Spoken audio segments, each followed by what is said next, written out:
Know, Grow, Go podcast. I'm Matt Jordan. I'm the senior pastor here at First Methodist Church, and I'm so glad that you joined us for our podcast this week. It's been a week since we have recorded one. We had a bit of a skip there, and that's because we've got a special guest we're trying to get in who has had some schedule conflicts there at the last minute. And so today, what I wanted to share with you is about the importance of volunteering. And before we dig into that, I want you to make sure you subscribe, make sure you share, and make sure you click the notification bell on the video so that you can be aware of any other podcasts that we put out and videos that the church does, so that you can be aware of all the things that we do. Because what we want to do is to help you know, grow, and go in your faith and in your relationship with Christ in all aspects of your spiritual life. And with that being said, when we think about volunteering, that is an aspect of our spiritual life. Now, some of you may have been a part of some community organizations, whether it was in high school or your college years, or maybe you're a Rotarian, or maybe you are a Kiwanian or part of the Lions Club, or whatever it may be, or maybe you've been a part of the BOSS program as a single soldier, or your company has had some opportunities to volunteer. Whatever it may be, volunteering may be familiar to you, and volunteering may be unfamiliar to you. But what I want to share about today is why volunteering is important, why volunteering is a spiritual part of our life, and why volunteering in the church is so crucial, and what it means to volunteer. So the first thing is, what is volunteering? And the easy answer is giving of your time for that of another person or another group or organization, meaning that you can volunteer in the way that you give of your time or your resources or your effort, whatever it may be, for things like the Toys for Tots, or things like Rotary Club, or things like downtown events and Enterprise with the city, helping stripe the parking for cars or for booths and things like that for those events.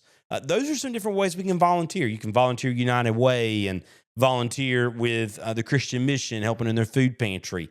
You're giving of your time, your effort, your energy, those sorts of things to go towards the benefit of another person. And oftentimes that's either a nonprofit, a community organization, or a community or communities of those that are in need, right? That can't afford for long care, or can't afford for certain things to be done in their community area. So you and others volunteer to go towards that, or you volunteer to serve at a vacation Bible school, or you volunteer in the church, right? You volunteer in the life of the church, whether it be through Celebrate Recovery, being a greeter, being a part of the band, being a part of the choir, volunteering with students or kids, volunteering with the tech ministry, or volunteering whatever way that you do so in the life of the church, ways that you give of your time and your effort and your energy and your presence and those sorts of things for the life of the church, right? That's volunteering in a nutshell. Now, I'm sure that we could go more in depth to that and say, hey, this is a volunteer, and this is a committed volunteer, and this is this kind of volunteer. We're not getting into that, okay? Just the basics. Volunteering is when you give of your time and of your effort for the benefit of another person or a ministry or a nonprofit or a community or something of that nature, right? And so volunteering is important. But why is it important, right? And part of that is volunteering is important because oftentimes there is more work that needs to be done than staff can do. And I say that in generality of nonprofits mainly, and those that are small businesses as well. So when you think about, let's just use downtown events, for example. I can tell you, because I've been on the board of directors for the Chamber of Commerce, that the Fall Festival does not get set up by itself. And the Fall Festival doesn't get set up only by the staff members of the Chamber of Commerce, because there's only 3 or 4 of them at most when they're fully staffed. And a lot of times there's only 2 or 3 that are able to be there to help mark off vendor spots. And those vendor spots are around 100 to 125 vendors that they're having to mark off so that when they arrive the next day, it's all set up for their vendor tents. So what they do is they ask for volunteers. So there's normally a group of 15 of us or so, maybe more, maybe less. We go out the night before the fall festival, and we make quick time out of a lot of work because there's many hands at work. The chamber can't afford to have 20 staff members, so it relies on volunteers to help mediate the needs of the chamber, especially for big events like that. The Main Street Enterprise program does the same thing. We have one Main Street director for the city of Enterprise and a slew of volunteers, right, for the organization committee, the promotion committee, economic development committee, all those things, right? I'm not going to bore you with the details, but the work that Main Street Enterprise does can't be done by just one person. But it's also not budgeted to support more than one person. So volunteers are needed. The same with Fellowship of Christian Athletes, right? When I worked on staff with them, most of the interns, if not all of them, when I was serving with them, either had raised their funds for the summer or volunteering. Because through the year, the academic school year, they're at different schools. The staff members are doing a lot of different work. And so you don't need as many volunteers. You still have some, especially in the local schools from the community, but that's more on the school to do that. But when you have summer camp and you've got, let's just say, 5 staff members, let me tell you, most of the summer camps we did were 75 to 300 kids or more, okay? Depending on the age of the camp and how long it had been in existence, those sorts of things. Well, you can't do that with 5 people, right? You've seen our VBS. We almost have a 1-to-1 ratio of volunteers and children at times. And that's important, right? Volunteers are important to help meet the needs of the ministry in ways that are above and beyond what is able to be staffed, right? And a lot of times that is because there are people that buy in to that vision of the ministry or the program or whatever it is, and it is so important to do that, right? But why is it important in the life of the church? How is volunteering spiritual? Well, I'm glad you asked. So everybody grab your coffee. Make sure you take a nice sip and get ready, because this is your spiritual lesson of the week for why volunteering is spiritual and not just a way for the church to get free labor from you. Because I think that's oftentimes what goes through the mind of people when we ask them to volunteer. Because a lot of times people volunteer for something and they can tell you they volunteered once and all of a sudden 40 years goes by and they've been volunteering in the same ministry forever. I've had people who have told me at times, I'm not volunteering because I have seen what it's done to my family, right? To a person's family, of the amount of time it's taken away from them, and they don't feel comfortable giving that much effort. I've seen others who volunteer and have a view of volunteering that this is just a way for the church to save money. And all of those reasons for volunteering or not volunteering to me are incorrect, because they aren't a true biblical perspective of volunteering. Because when you look at the life of the church, we are a body of Christ. We are one together. And there are things that each one of us have the skills and gifting to do that have been given to us through the Holy Spirit, and things that we've learned through our jobs or through different and variety of life experiences. So why is that important? How does that connect with volunteering? Well, church is not about receiving, okay? Being a part of the life of the church is not simply about receiving things for your spiritual life. And what I mean by that is, it's not just about coming on Sunday, receiving a message from the preacher, having some good time in worship, feeling real confident and comfortable about yourself, and going home. It's not about coming back up here to have your head patted on like a good golden retriever. That's not what church ministry is for, right? That's not what we plan our Bible studies for. That's not what we plan our events for at the church and our conferences and things that we try to host and do. That's not at all what that's for.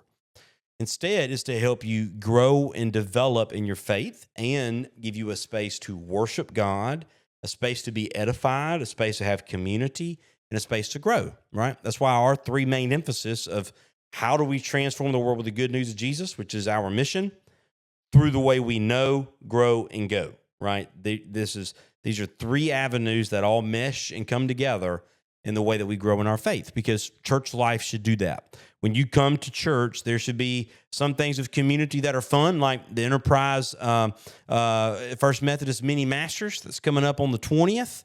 And there are things that are a little more intense, like Celebrate Recovery and other things that require some volunteering. And so I say all that to say that there are intentionality behind why we do what we do, and it's intended to give you a space both to serve, to sharpen your skills and gifts that the Lord has given you, a place to be edified and built up by other believers, and a place to worship God.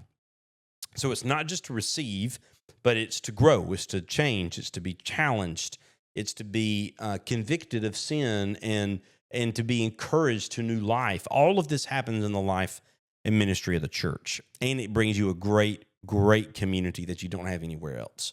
And so volunteering can help you in this, in the way that you're able to execute those skills, right? So let's just say that the Lord has given you a gift of teaching, right?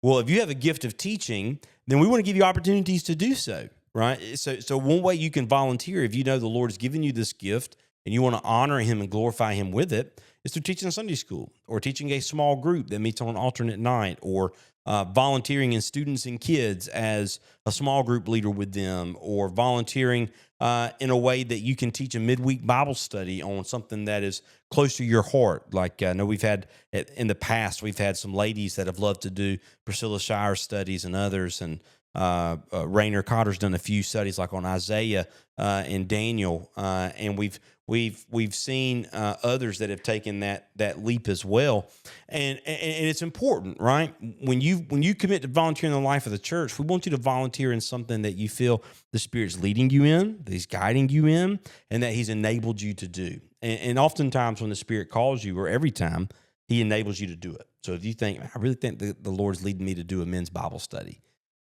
but I've never done that before. I mean, I know what it's like because I do a team meeting every day at work, and this would be a team meeting about the Bible, but I just don't know where to start. If you feel like the Lord's calling you to do that, He'll equip you to do it as well.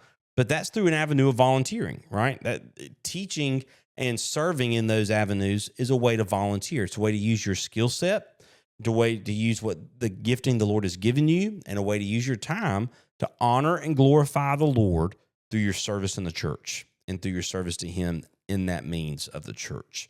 So it's important in those ways. It's also important in the way that you show that to your children, right? And one of the things that I can tell you is a sign of a growing and great ministry of students and kids, especially, but in all avenues, young adults as well, is diverse volunteering from parents and church members. And what that means, I can tell you that some of the greatest student ministries and kids ministries that I've ever seen have volunteers who do not have participants in that ministry. So, for example, if you're a young adult like myself, like me and Mary Evelyn, who have two young children, why would we want to serve in youth? Our kids aren't in that age. Well, we need to serve in youth because we can be mentors to the students. We can give them some of ourselves and of our life to invest in them, and we can show our children that service and volunteering in the church is important, not just serving where your kids are, but of adopting all of the children in the life of the church as our spiritual responsibility. Think about Foster and Tricia Oates, right? They have both passed away in the past few years, but think about Foster and Tricia. They have been serving in the student ministry until their passing since the 80s. Since the 80s. Why do they continue to do that? I will never forget the moment. I forgot where it was that we were going. We were going to do something really fun. It was in the middle of the day. I think we may be going to Lori and John Carter's lake house or something like that for a youth day after VBS. All of a sudden, we're standing in the gym parking lot getting ready to load up. And here comes this white F-150 pulling into the FLC parking lot, and it's Foster. I said, Foster, what are you doing? He said, I just got tired of all the people at work. The computers weren't working. People were complaining. He says, I just left. I just rather come hang out with you guys. And he hopped in there with us and went and had a great day. The relationship that he had with the students of our ministry was greater than I could ever have, even when I was leading student ministry, because of the life that he was willing to share with them and give to them. The way you volunteer with students, kids, young adults in the music ministry, CR, whatever it may be, is not just even about the gifting and the skill set that you have, but the relationships that you build for the glory of the Lord. And that becomes a great community for you. So it is spiritual, both in what you gain from volunteering and in what you are able to do for the glory of the Lord with what he has gifted you to do. Now, this is important for you. Where to volunteer, right? We know what volunteering is. We know volunteering is important. We know volunteering is a spiritual thing that is giving our life to the Lord in those ways. But where should I volunteer? Okay, let me have a hard conversation with you, right? Just you and me here, okay? Go ahead and get your coffee. You're going to need it. There are some places that you might not want to or should volunteer, even though you really want to, okay? Let me put this in perspective for you. If you love children, right? Everybody loves children. You love children, but you have a short fuse, and sometimes children step on the right chords, if you know what I mean. They stress you out at times. They may annoy you a little bit, right? Let's just admit it, just you and me. Sometimes kids can get on your nerves on the wrong side of the day, and you don't respond well. Maybe volunteering with kids isn't the best place for you, even though you love children. You can still serve children and love children and not volunteer regularly with children. Maybe you'd rather volunteer with the teenagers, or maybe you would rather volunteer in a way that could be teaching a study to parents with those children.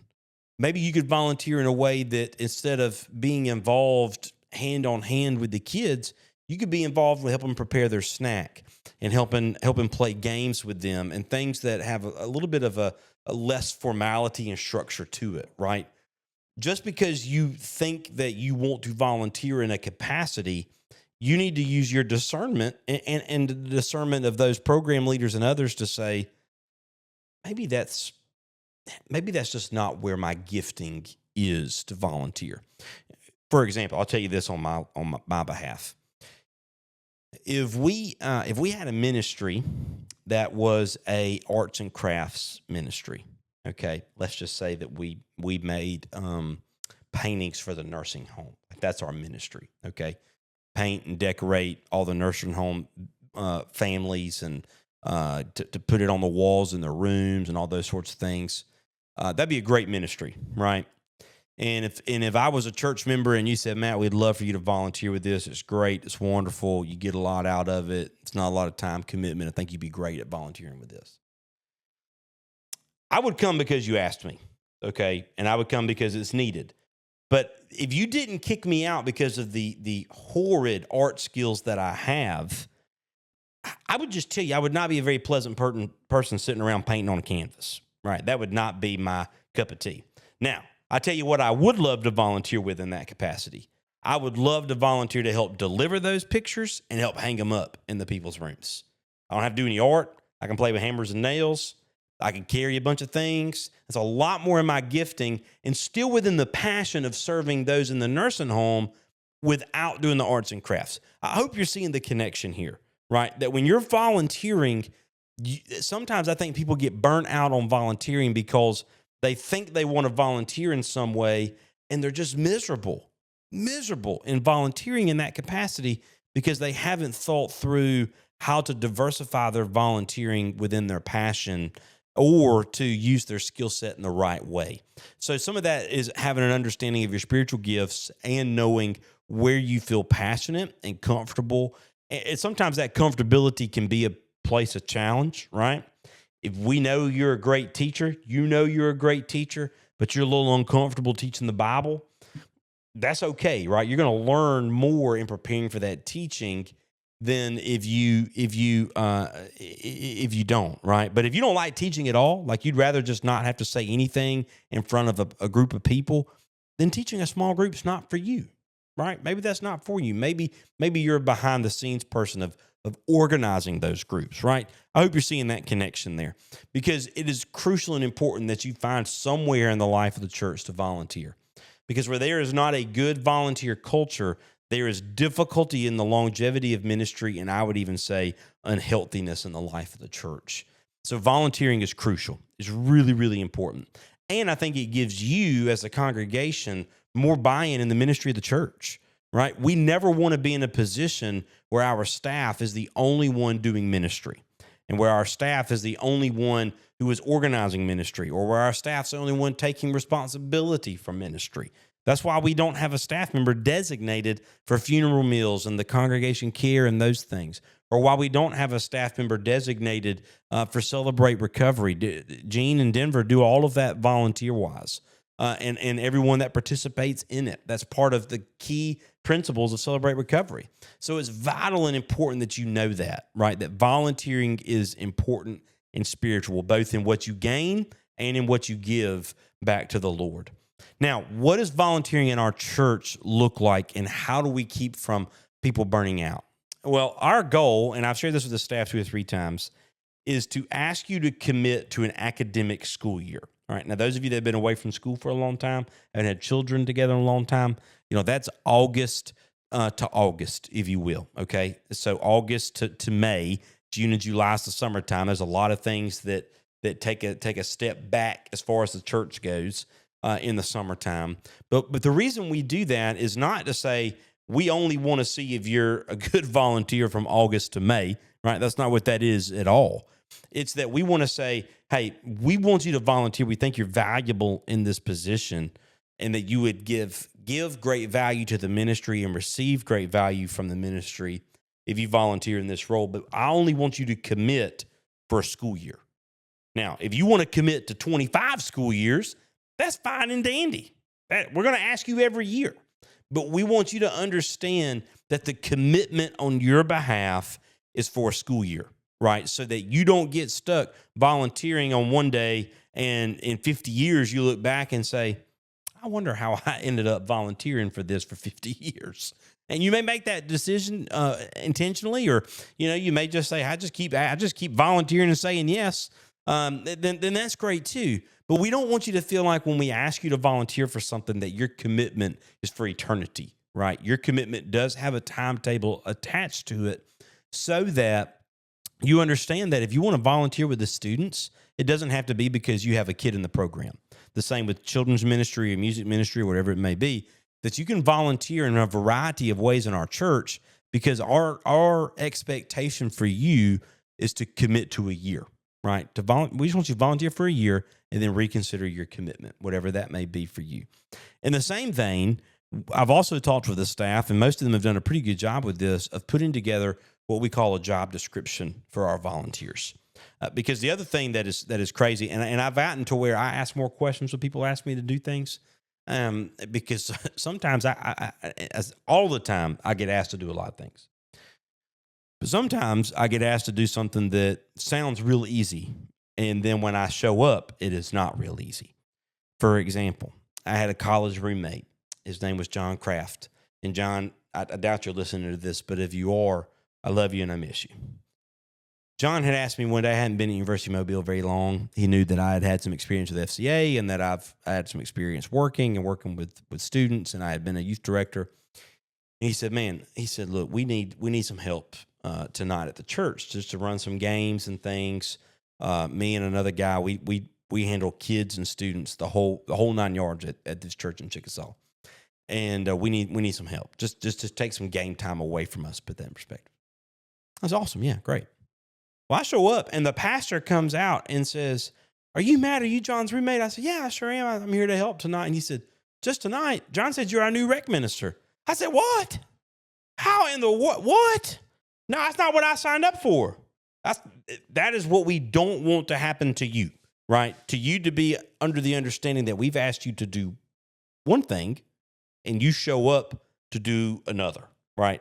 We want you to know clear as day, when I say I'm going to volunteer as a part of the food team for Celebrate Recovery, this is what that expectation is.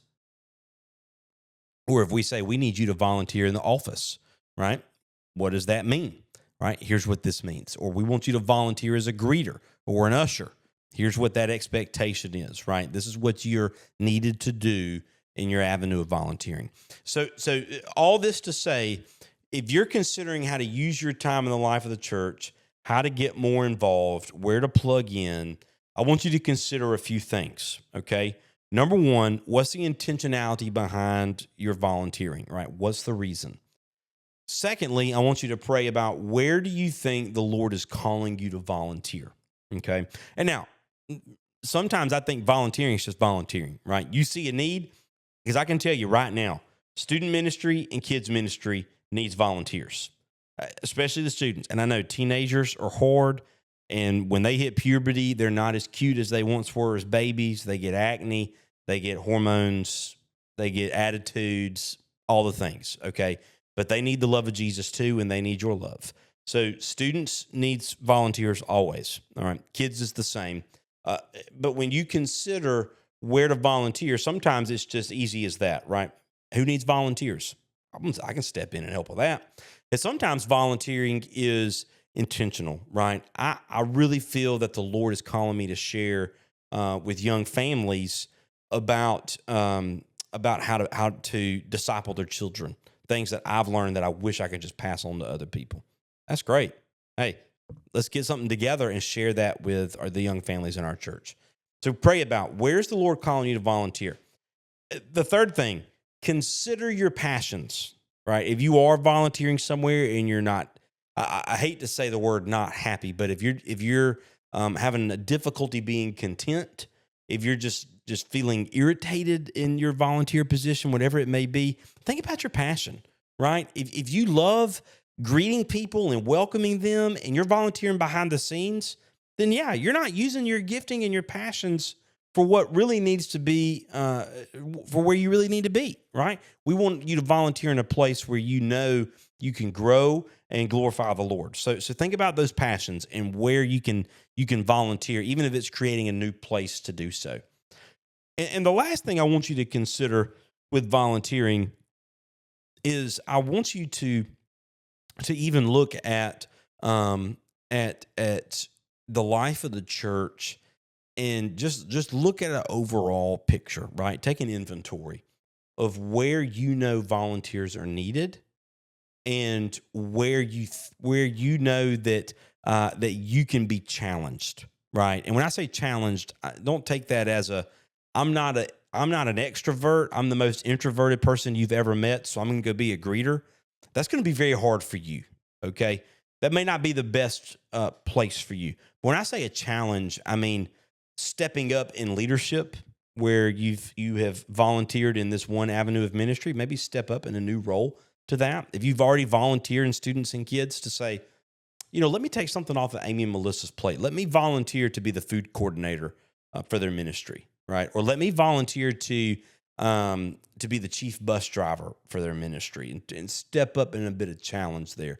Or within Love Your City, right? I would love to step up in a way where I'm not just participating when Hannah and Matt and the Love Your City team ask for volunteers, but I'm involved in the decision making, right? That's the challenge avenue to that. So step up into those ways, right? So pray about where the Lord's calling you. Pray about where your passions are and discern that volunteer opportunity. Take an inventory in the life of the church of where to volunteer and consider your commitment level. And the last thing I want to share with you today is that the staff is not exempt from volunteering. Okay, and what I mean by that is not that we sit around the table and say, "Hey, I need some volunteer hours from you so we can tell the church that you're volunteering too." What I'm saying is we don't think that this is just something that we do as members of First Methodist Church so that we can say to the community, "Look at our church. Look at what we're doing. We're volunteering." No. This is a part of the spiritual life of a believer in Jesus, regardless. So if you're listening to this and you're not a member of our church, so I know some that listen are not, then consider, right, where you volunteered in your church. Because I can tell you this week, and this is the week of July the 14th through the 18th. I am volunteering as a group leader for kindergartners at Fort Ruckers VBS on Tuesday, Wednesday, Thursday. Amy and Melissa are volunteering along with 6 or 7 or 10 of our other members, some in the student ministry and some of their volunteers as well, with leading VBS at the YMCA this week, all week, Monday through Friday.